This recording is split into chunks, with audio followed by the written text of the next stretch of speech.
Top 5 nuclear power plants in India. Nuclear energy is the use of nuclear reactions to produce electricity. அது number 1 nuclear power plant வந்து தமிழ்நாட்டில் இருக்குது Kudankulam nuclear power plant and Madras atomic power station. இதுதான் largest nuclear power plant in India. இது 2440 megawatt electricity produce பண்ணோம். Second இருக்கிறது குஜராத்தில் Kakrapar atomic power station.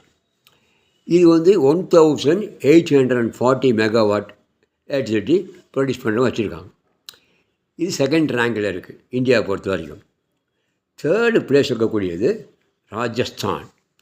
அது என்ன இருக்குது? Rajasthan atomic power project. அது எங்கே லொக்கேட் ஆகிருக்கு? ரவுபாட் பாட்டா அப்படின்ற இடத்துல லொக்கேட் ஆகிருக்கு. அது 1780 மெகாவாட் ப்ரொடியூஸ் பண்ணோம். அடுத்து இருக்க மகாராஷ்டிரா 4th ரேங்கு. அதுக்கு பேர் தாராப்பூர் அட்டாமிக் பவர் ஸ்டேஷன். இது 1400 மெகாவாட் எலக்ட்ரிசிட்டி ப்ரொடியூஸ் பண்ணும். 5th ரேங்கில் இருக்கிறது கர்நாடகாவில் உள்ள கெய்கா அட்டாமிக் பவர் ஸ்டேஷன். இந்த கெய்கா அட்டாமிக் பவர் ஸ்டேஷன் என்ன இருக்குன்னா 880 மெகாவாட் ப்ரொடியூஸ் பண்ணும். இதுதான் top 5 nuclear power plants in India. See you.